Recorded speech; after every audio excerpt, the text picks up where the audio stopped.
Good evening, everybody, for tonight's Gallipoli Association Zoom talk. Tonight we welcome Steve Warburton, who's giving us a talk on Jack Sherwood Kelly.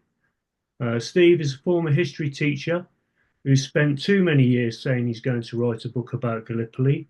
He's a regular speaker about the 29th Division at WFA events and has contributed to GA conferences and education materials and published his grandfather's Gallipoli diary on his website, which I hope he'll tell us about at the end of this talk. Steve, take it away. Thank you very much, Warren, and everyone else for the invitation to participate again in the Gallipoli Association Talks program. Some of you will have heard me speak before, but like many presenters before, I need to share my Gallipoli origin story. So putting it as simply as possible, I have to say I married into it, having the good fortune to marry the granddaughter of Cuthbert Lucas, the 1st Brigade Major of the 87th Brigade, 29th Division, who went on to command that brigade until the end of 1917. Lucas wrote a diary entry every day of his wartime service and wrote home to his mother every week. I count this historical goldmine as being in lieu of a dowry, which was otherwise not forthcoming. I first met Kelly in the words of Lucas's diary entry of 14th November 1915.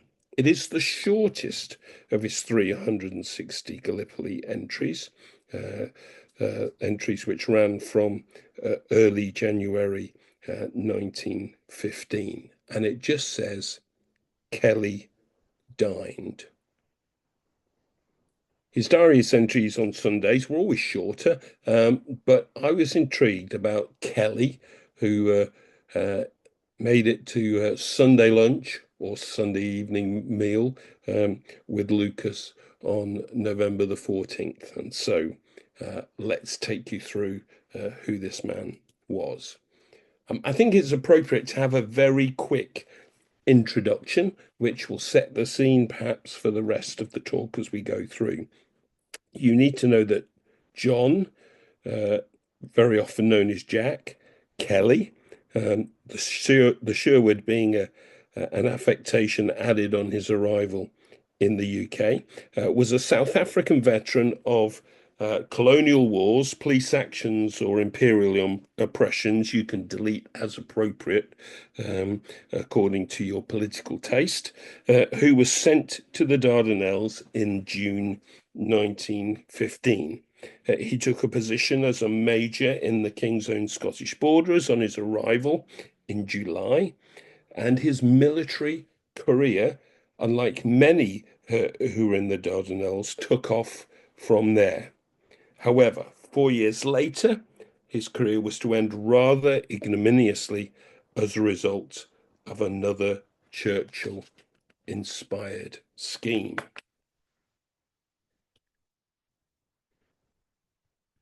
So, what brought Kelly to the Dardanelles?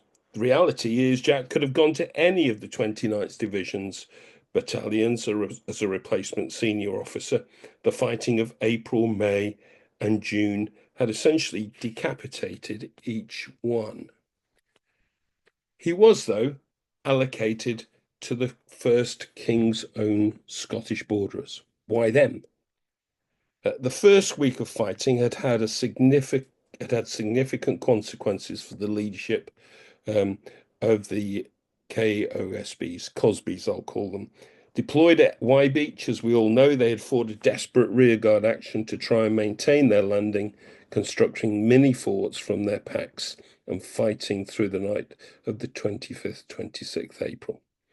Lieutenant Colonel Coe, already a sick man and only just past fit to join the expeditionary force, was killed during that fighting. His adjutant, Morrow, also lost his life. Majors McAllister and Welsh were wounded and evacuated during the early days on the peninsula, with further losses piled on during the Third Battle of Carinthia. I think I've shared this graphic before, but it illustrates those significant officer losses for the Cosbys in that first week. And then again, another 10 officers killed in action or died from wounds in the Third Battle of Krithia. We can see here a photograph from Lucas's own photograph archive of Welsh, Coe, and McAllister on board ship. I think that was taken by Lucas in Malta, obviously before the landing. And there's a rather sorrowful note in one of Lucas's letters to his mother on the 16th of May, where he talks about enclosing pictures of Coe, McAllister, and Welsh, probably this one, a film containing this picture, saying the former was killed, the other two badly wounded, and asking his mother to send copies of the photograph to their wives. Lucas records that the losses suffered by the 29th Division Command during the Gallipoli campaign. And you can see here his notes on the 87th Brigade. Major Sladen, who was supposed to lead the Cosbys in Coe's absence, was transferred to the 2nd Battalion before it left, with Coe coming back to take command.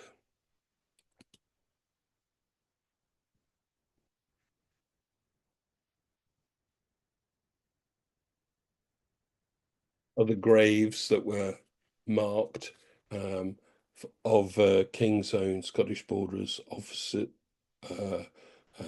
deaths, Murrow's and Antrobus's graves. Again, Lucas's own photo. It's interesting to see as June proceeds how many of the deaths of Cosby officers are not from the original battalion, but are actually from the replacements who came out to join them. Some names there on the list highlighted, as you can see.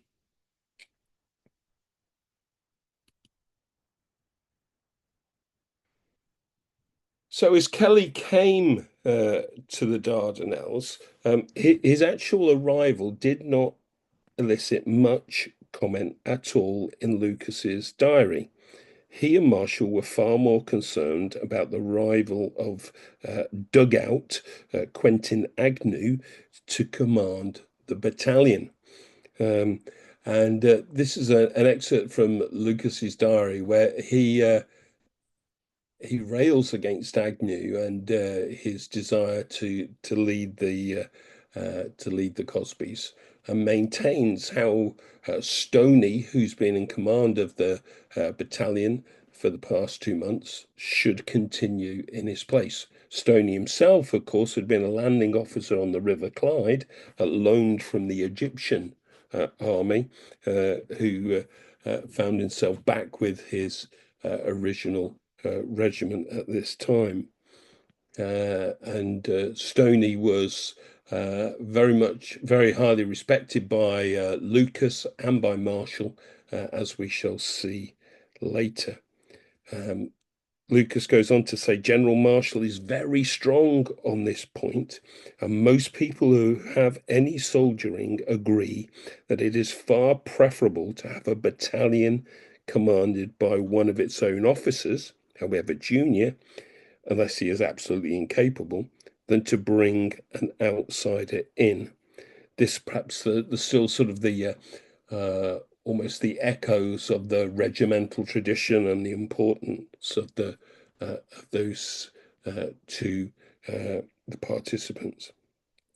Stoney was returned to command of the Cosbys partly because Agnew was given temporary command of the 87th Brigade before he was shunted off elsewhere to command another formation. So here we have a picture again from Lucas's archive, and here he records himself as the one nearest the camera. In the background is Sterling Cookson, and in the middle is Stoney, and it is Sterling Cookson who ends up taking over command of the King Cosby's just temporarily, whilst Lucas is trying to work out what to do after Stoney himself has been killed. Stoney was killed on October the 15th. This is a note in Lucas's diary, recording that he was killed by a shell landing in the Cosby's mess, and that a very recent arrival, a Second Lieutenant Mills, was also killed at the same time. And as the significance of his passing was that Major General Lawrence and Indway and a large crowd of officers and men were present at Stoney's funeral.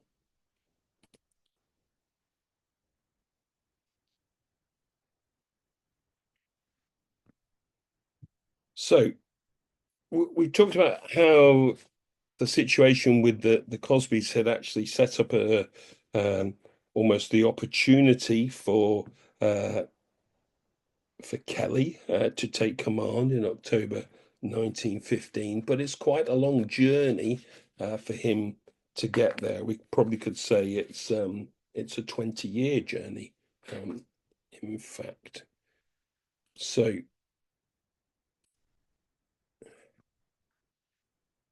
Kelly had been born into a large family in Queenstown, South Africa in 1880. His early life was blighted by tragedy, losing his mother and twin brother within a few short months when he was just 12, 13 years old. And by the age of 16, he'd been twice expelled from school for confronting authority. And his response was at the age of 16 to go and join up with the Cape Mounted Police. And here he is in an image of that gathering. Apparently, there are 3 different VCs who are in this image, and I've circled a very young Sherwood Kelly up there for you. You could look at these troops as Rough Riders, irregular cavalry, very much as they developed in their role, used to combat the Boers and their guerrilla tactics. By the age of 16, Kelly had fought in Matabeleland. He was at the relief of Mafeking. He served as a lieutenant subsequently with the Imperial Light Horse. You might ask the question, why did he move from the Cape Mounted Police? And that's because he had a brush with authority. I think we can probably see a bit of a trend coming in terms of his relationships with authority. So he's with the Imperial Light Horse, being used to hunt down Boer commandos on the veldt, and again ends up resigning his commission after arguing with a senior officer. He still stays involved in the war, though. This time, he's serving with Kitchener's Fighting Scouts, and he extended his tour of African conflict zones, Rhodesia, Orange Free State, Matabeleland, eventually by joining the Somaliland Burgher Corps, fighting the Madmaladiri Guri of the Darawish. That's my best attempt at that, and I'm not going to try it again. During this time in Somaliland, Sherwood Kelly's insubordination again led him to being demoted first to the rank of sergeant and then private. But during these 6 years, Kelly was mentioned in dispatches for his brave actions even more often than he was demoted for insubordination. After 1906, it seems that Kelly finds his life a little bit becalmed until he and his younger brother headed for Ulster in 1913, proud Irishmen from their father's side that they were, aware that there was an opportunity for adventure. One could say they were there for principled reasons. Kelly himself had quite a stand against injustice, but I think the reality is they were there for the adventure. Kelly's role directly before he left for Ulster was as a manager of labour in South Africans' mines. So this is very different and a great opportunity for them. However, it became clear that in the summer of 14 that a European war was a possibility and very clearly more likely to happen than an Irish insurrection as that war approached. And by the end of August, Kelly had actually enlisted again, this time in the second King Edward's Horse, a sort of collecting point for colonial soldiers who wanted to be wanted to serve the crown. And then he moved from this special reserve unit before it went overseas, eventually to the 12th Battalion of the Norfolk Regiment, as it formed in November 1914. He was initially appointed lieutenant and then promoted to major within 6 days. I think they got wind of his previous military experience, and knowing Kelly as I feel I do in a little way, he probably made sure that they were well aware of his previous military experience. He would never lead men of the Norfolks into battle, but that doesn't stop the county claiming him as their own and first VC recipient for the war in 1917. So Kelly joining the Cosbys in July 1915. He doesn't make much of a mark initially, though it is noted that a new major has joined us, a Herculean giant of South African origin, with a remarkable disregard for danger. And it must have been very early on that he displayed that. He suffered very badly on the 21st of August from his lungs being burnt as the 87th Brigade laid siege to Scimitar Hill up at Suvla. And the Cosbys were not due to attack that day. That work was being done by the Borders and the Inniskillings of 87th Brigade. But it seems that Kelly, seeing the desperate situation, decided on his own initiative to go out and try and support the troops as they were retreating back from their failed attempts to take the hill when I think the heather and the vegetation had been set light to. So he's in hospital after that. He is then wounded again in late September when he gets back to the front line. But he was able to take command and fit to take command of the battalion on the 28th of October. Now, Kelly's time in the first has been the subject of some debate. Peter Hodgkinson's excellent British battalion commanders highlights Kelly for his much wounded status. He's a bit of an outlier in that group, but he focuses on a description of Kelly's time there as an interregnum between regimental officers leading the battalion, and suggests a lack of mentions in the war diary indicates a lack of support or a disconnect between the South African reserve officer and the officers of this proud regular battalion.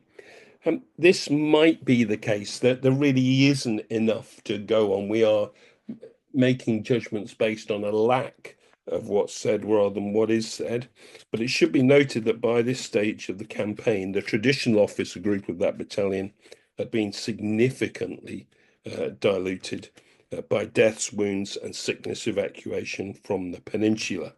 The regimental history, written by Gilnan, who was there, doesn't support Hodgkinson's interpretation directly, but instead majors on Kelly's fighting reputation in the few short months for which he served with them.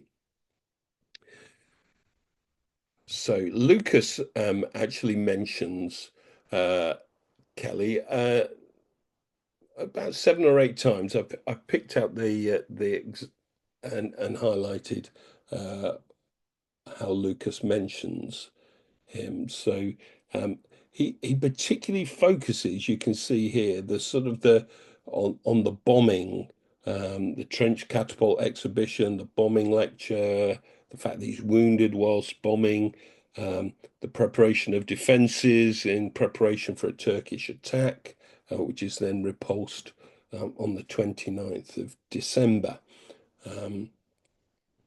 And it was no surprise to Lucas, especially looking back over his diary later, that as Kelly was evacuated, he was entertaining the nurses on the ships leaving the Dardanelles. But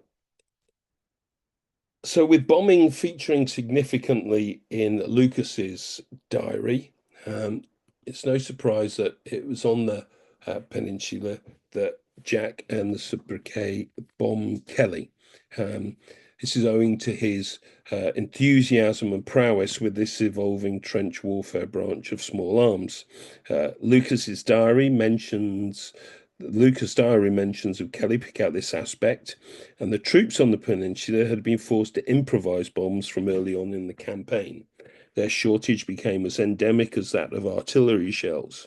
No doubt there are experts on each and every type of grenade on this Zoom call, but it was only late in the campaign that significant supplies of the hand-thrown grenades that are more familiar to us became available.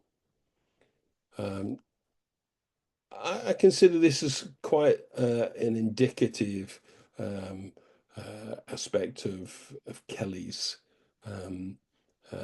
service and leadership.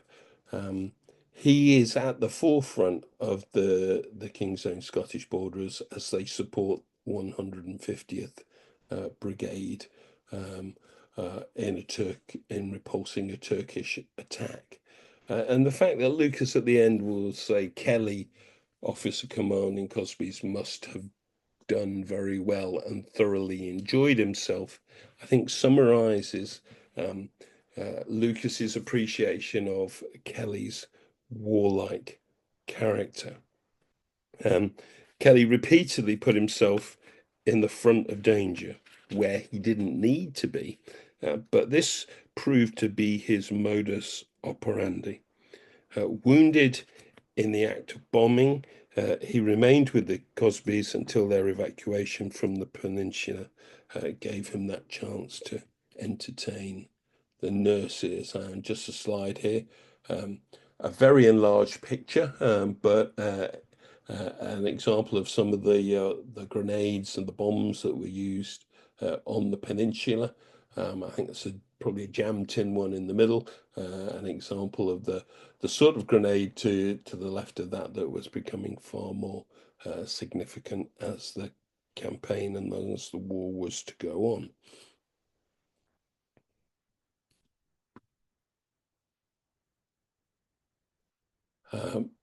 This is an example of a catapult that was developed.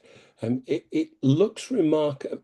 It seems to me to look remarkably flimsy.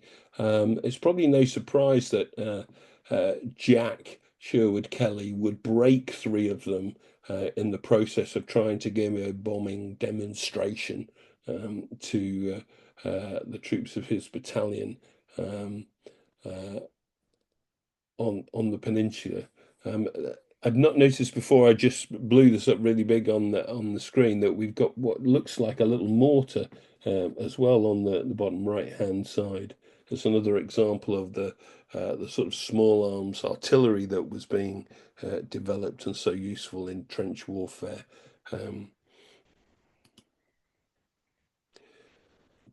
And Kelly is awarded a DSO as a result of the work that he had done on the peninsula. As with many of the awards for Gallipoli, it took a long while for this to come through and be confirmed. So let's proceed with the next stage of Kelly's leadership life. Having been replaced by Welsh, coming back from his long-standing injury, suffered on the 25th, 26th of April 1915 with the King's Own Scottish Borderers. He gets appointed to command the 1st Essex and joins them on the Somme in the late spring of 1916. Now, the unit history makes absolutely no reference at all to his appointment, and surprisingly, none at all to his wounding, an act which took place while he was helping shepherd a raiding party of another battalion, not his own, back to the British lines.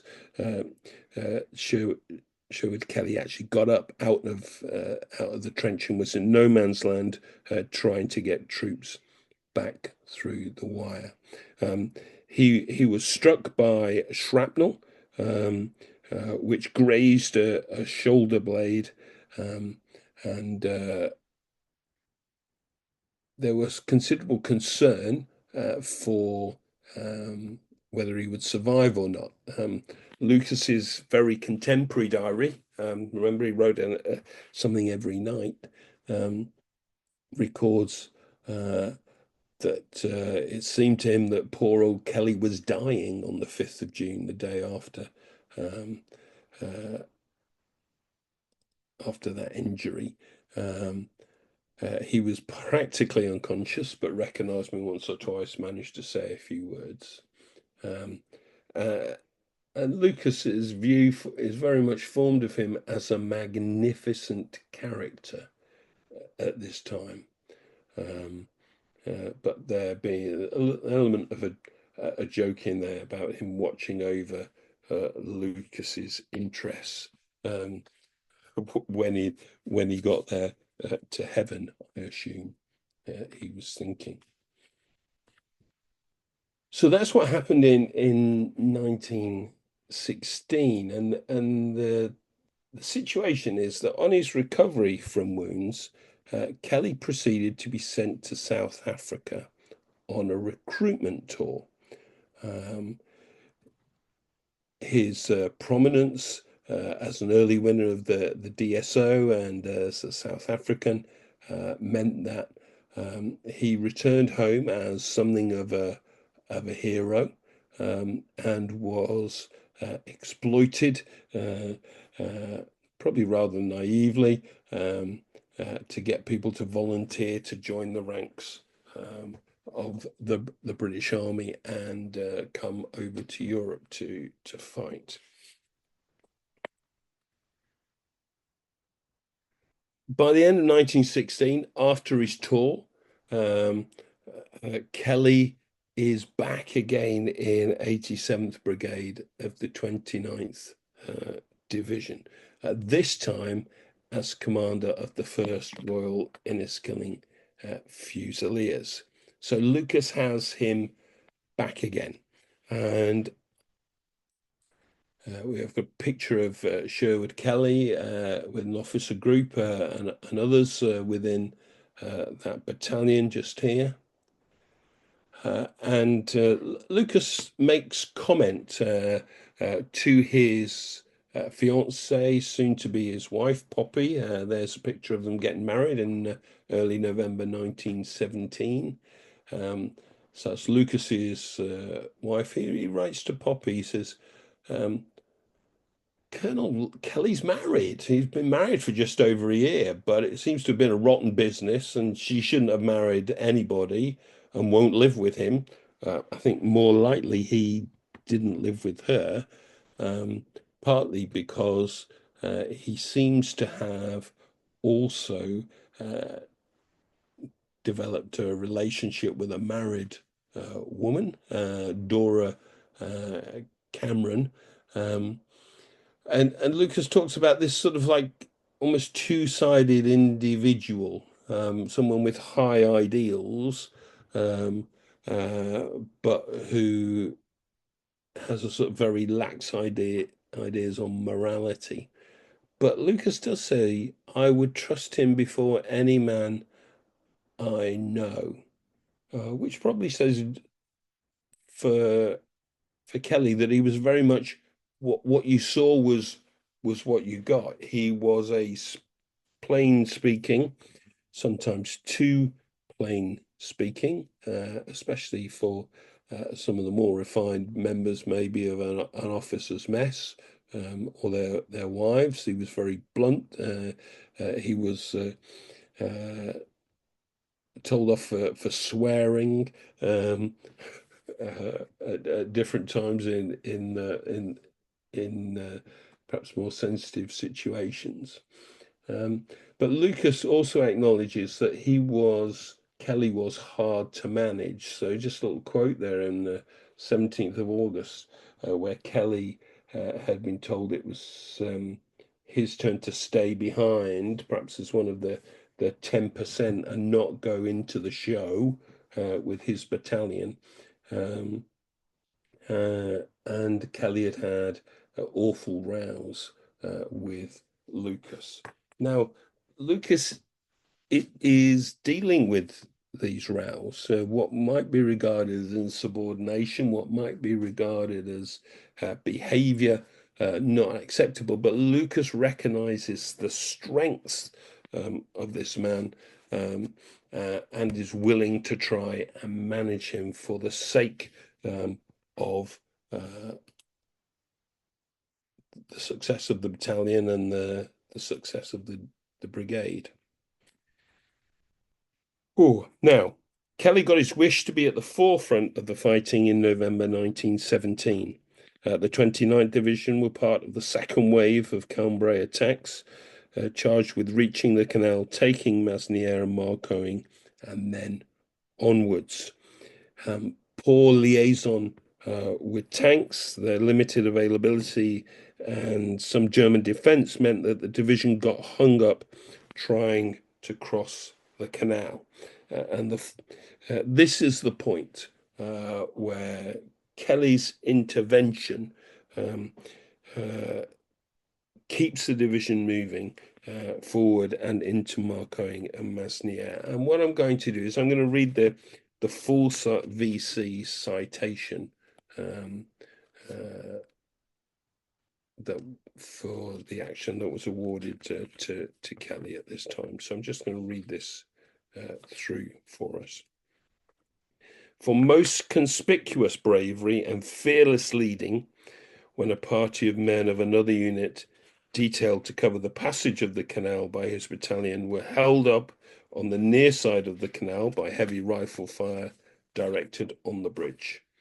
Lieutenant Colonel Sherwood Kelly at once ordered covering fire, personally led the leading company of his battalion across the canal, and after crossing, reconnoitred under heavy rifle and machine gun fire the high ground held by the enemy.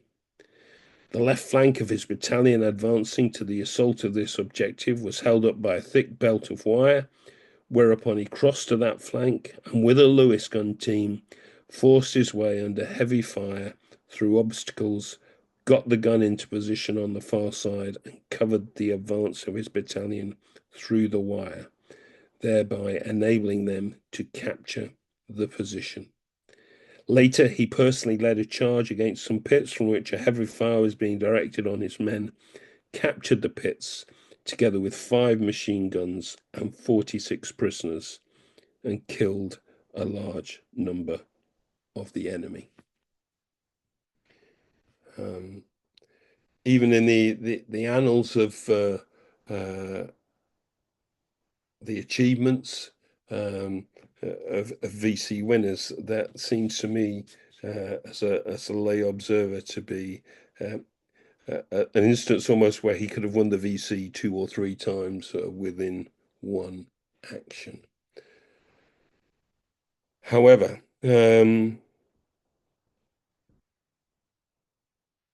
this all takes its toll on Kelly. You will probably be aware that the 29th Division was attacked at the end of November and almost encircled by the German counterattack. Hard fighting over 48 hours enabled them to secure their position and to prevent the flank of the British position being turned. And it's maybe no surprise that after his personal action and also the physical pressure that he put himself under and his own bodily challenges because of his previous wounds means that Kelly has a complete physical and some would say nervous breakdown at the conclusion of that last-ditch defence at Cambrai. He is again hospitalised and sent home. Lucas records in December 1917 his own personal commitment to Kelly, talking about motoring miles to the seaside to see Colonel Kelly to make certain he goes home and has a good rest instead of coming straight back to his battalion and breaking down again. And he knows, I shall have a lot of trouble with him as he does not appreciate rest cures. Lucas then goes on to say that when Sherwood Kelly is awarded his VC, he hopes it quiets him down a bit, and he takes the opportunity for a good rest. Perhaps in a way, his desire to get that particular award or his willingness to put himself on the line might have been sated in some way. Who knows? There is a picture of Kelly outside Buckingham Palace showing his VC to his wife, Nellie. They were somewhat estranged at the time, but that didn't stop them working together at times to actually make the most of Kelly's career. He received his VC on the 23rd of January 1918. He was still convalescing and he was dispatched again on another recruiting tour to South Africa. This recruiting tour, now that he had a VC, accorded Kelly rock star status in his homeland. I know that's an anachronistic comment, but I couldn't resist it. It appears that he was not equipped to handle this adulation, attention, and the scrutiny demanded of such a position. Not skilled at speeches and rather naive, his public utterances were embarrassing politically to the British government. The company he kept, this time Boer politicians rather than the usual diversion of wealthy women, caused discomfort for the government. Eventually sent home, he even managed to upset those he was travelling with on the SS City of Karachi, calling the troops on there an undisciplined rabble to the annoyance of their officers. A note was eventually written and recorded at the War Office stating that Lieutenant Colonel Kelly is an officer whose tact is not on a par with his gallantry. Masterful comment, I think you could say there. Kelly's role on returning to the UK from South Africa was not in the frontline battalion he craved. A training role and then command of the 10th Norfolks did not quite fulfill his aspirations. After the armistice was signed and the dismantling of the BEF began to proceed apace, Kelly became aware that a shrunken peacetime British army might have no place for a gladiator like him, VC or not. I just apologise, got a slide out of order. This is someone commenting, picked up in an article by Steve Snelling in the Eastern Daily Press about Kelly. And this is Harry Warburton of the 10th Norfolks, who was actually recorded by the Imperial War Museum, saying, Corey was a man and a half. My God, he was a rumman, strict, VC, 5 wound stripes. We'd always had these gentlemen looking after us till then. He had 6 of our boys tied up to a damn wheel the first week he was there as a punishment. He was a good, brave man, but he terrified us. And very much that was his approach. Now,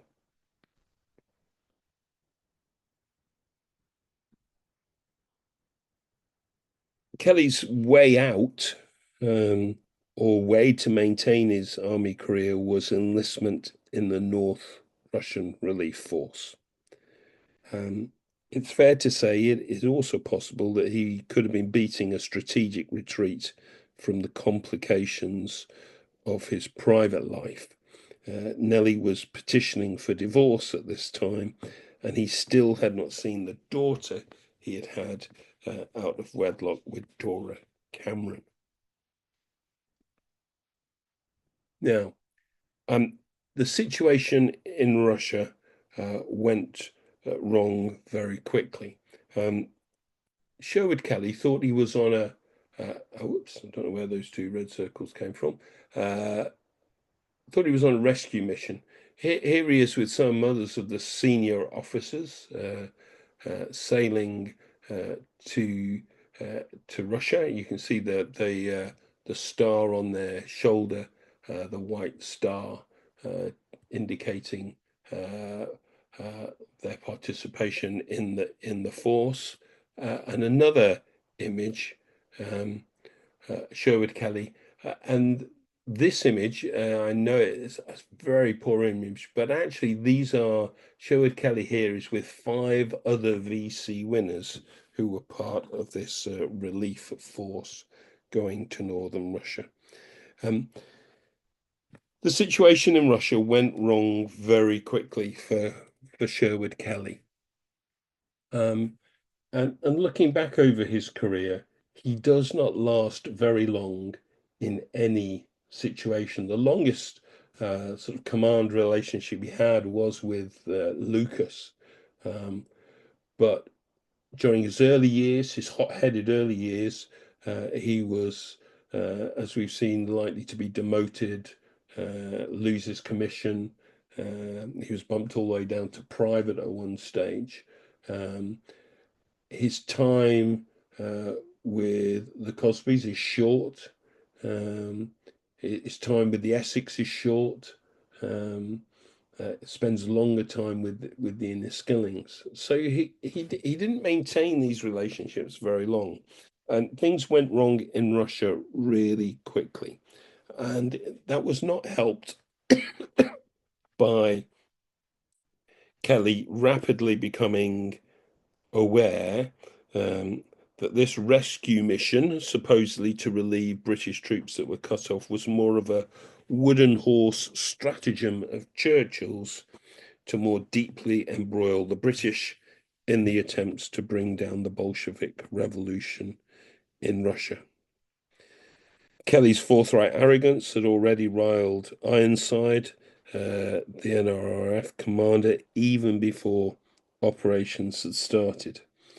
Apparently, Kelly got told off for speaking whilst the general was addressing the troops, sort of passing a running commentary beside him as things were as he was sharing.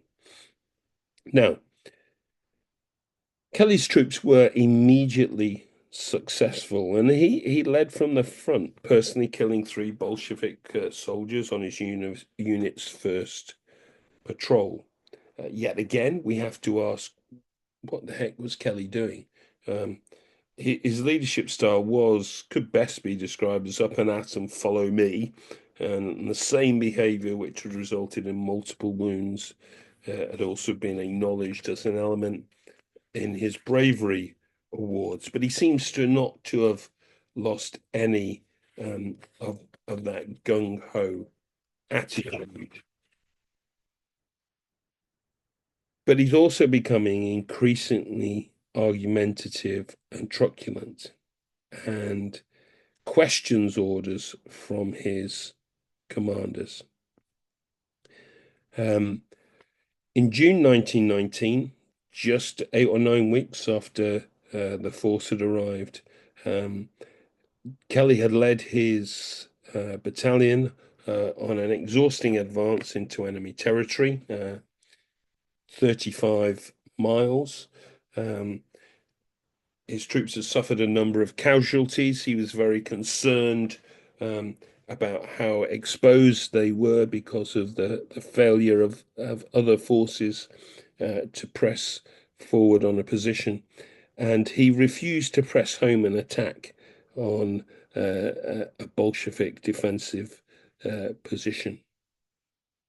Rather than risk being cut off, he withdrew his forces, called the operation an idiotic stunt, and even suggested that the general behind it was not fit to command a platoon. He didn't do that to his face, of course.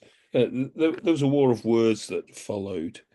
The sort of words that were attached to Kelly were that he was hot-headed, unsuitable for command.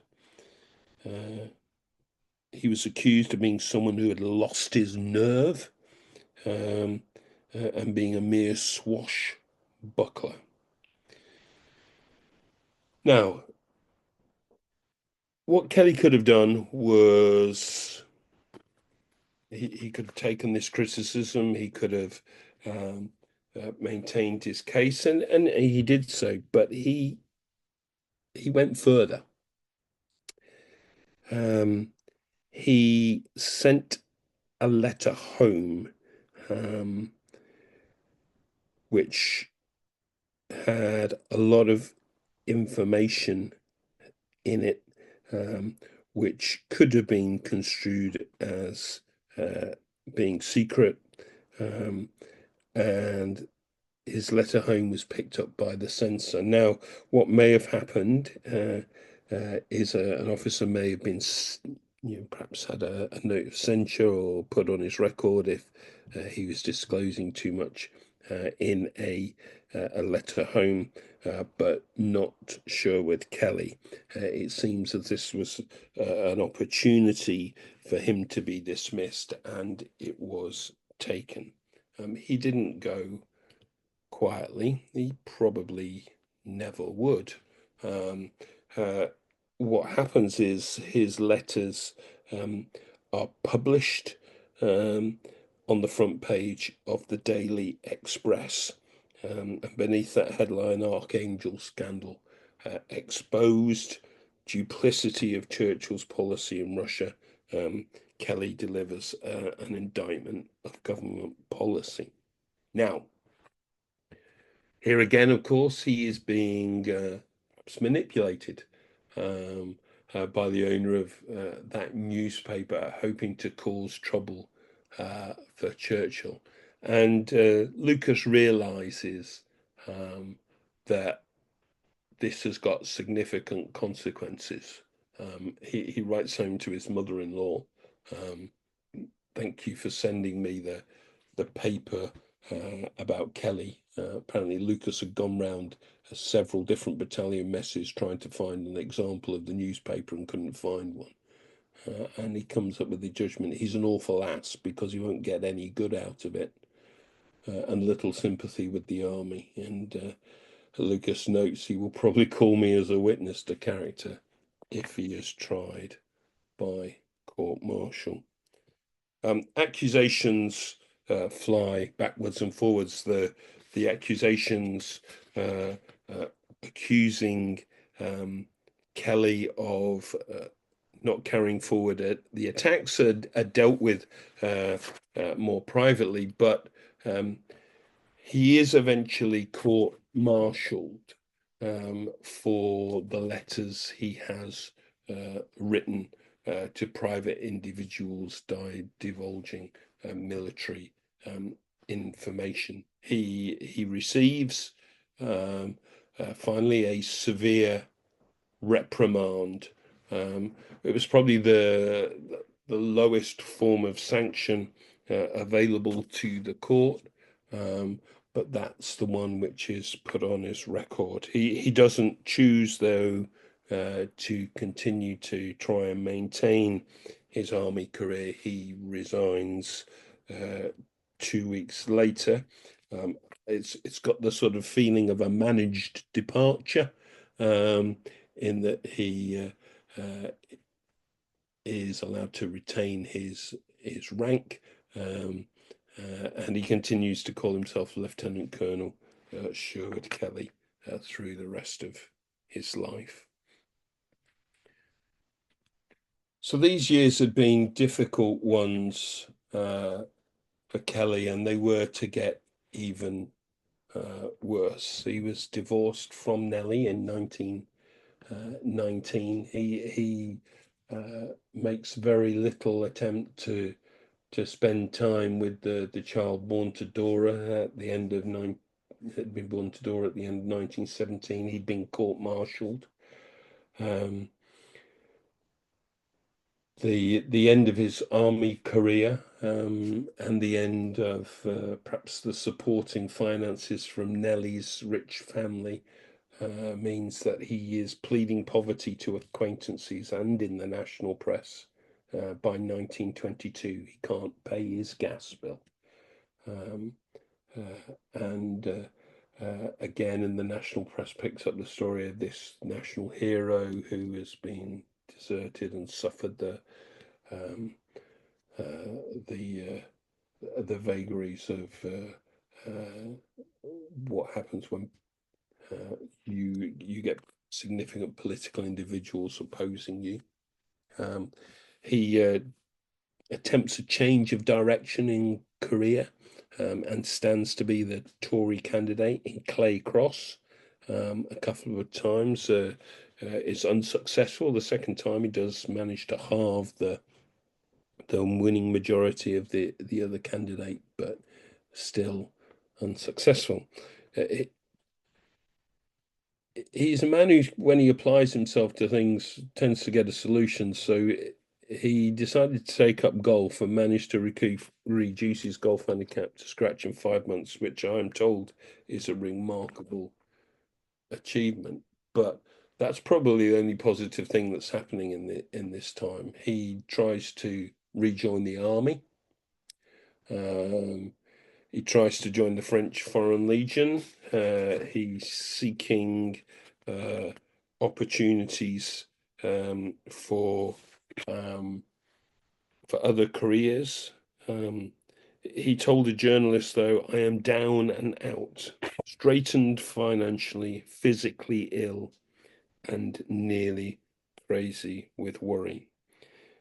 Steve Snelling notes that eventually a note was put on his an application made when he tried to rejoin the army in the 1920s. He is the sort of person who is unlikely to find congenial employment until there is another war, and I am afraid there is nothing we can offer him at present. The title of my talk was Hero to Zero, and you could look at what has happened to Jack Sherwood Kelly by this time, as him being reduced to zero. There are other dynamics which have been picked up more recently in writings which have vindicated Kelly in some ways about the stance he took against what was happening in Russia, and the way that Churchill was almost trying to manipulate that that situation. Um, uh, this also an identification of the amount of money it had cost the country, the deaths that had come as a result, and we've all looked at war memorials and thought, why does it say till 1919? And it was obviously because of the deaths in northern Russia of troops, many of whom, as Kelly makes the point, had fought through the war and then were to suffer the fate of being sent to Russia and not returning. Um,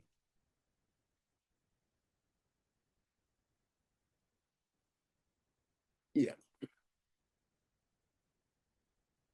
In 1926, Kelly is able and is asked to lead the Ypres League parade, and does so very proudly. You can see him there at the front, a man still of, you could say, Herculean proportions, um, still with a chest full of medals, probably more than some of the ones of the people behind him.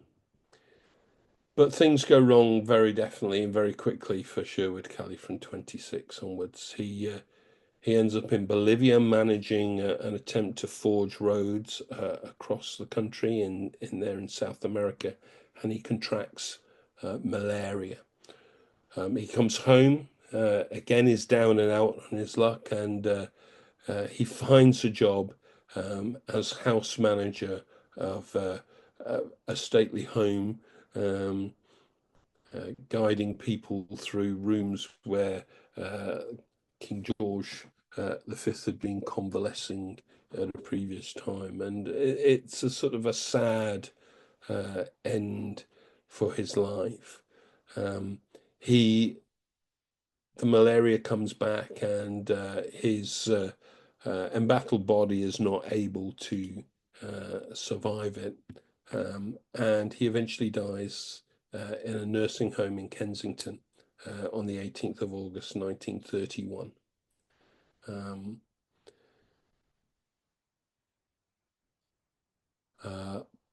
That phrase, one who never turned his back but marched breast forward, is probably a very apt summing up of his life, of his wartime service. He was given a full military honours funeral at Brookwood.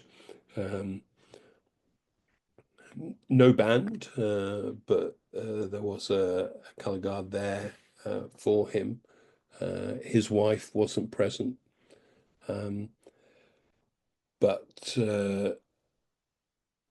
Kelly definitely left a mark. He was definitely a hero, but like many heroes, he was flawed.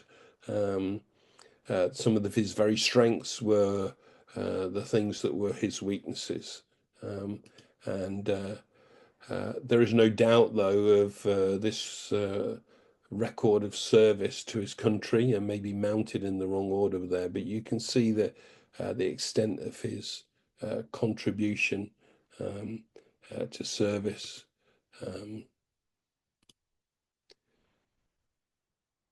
His medal card doesn't contain a lot of information, but what is interesting is that there's no mention of a North Russia medal.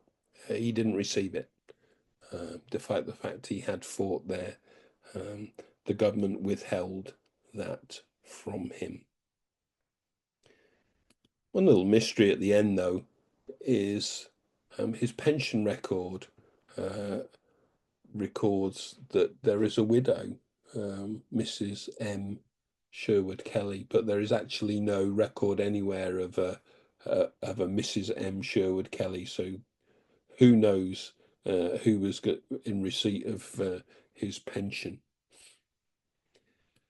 If you want to find out more about Sherwood Kelly in a way which enables you to explore things in more detail, when they're mentioned in Dispatches podcast, episode 212, Tom Thorpe interviewing Philip Bujak, who wrote the book The Bravest Man in the British Army, which uses a lot of material from his previous book, Undefeated, which was again about Sherwood Kelly.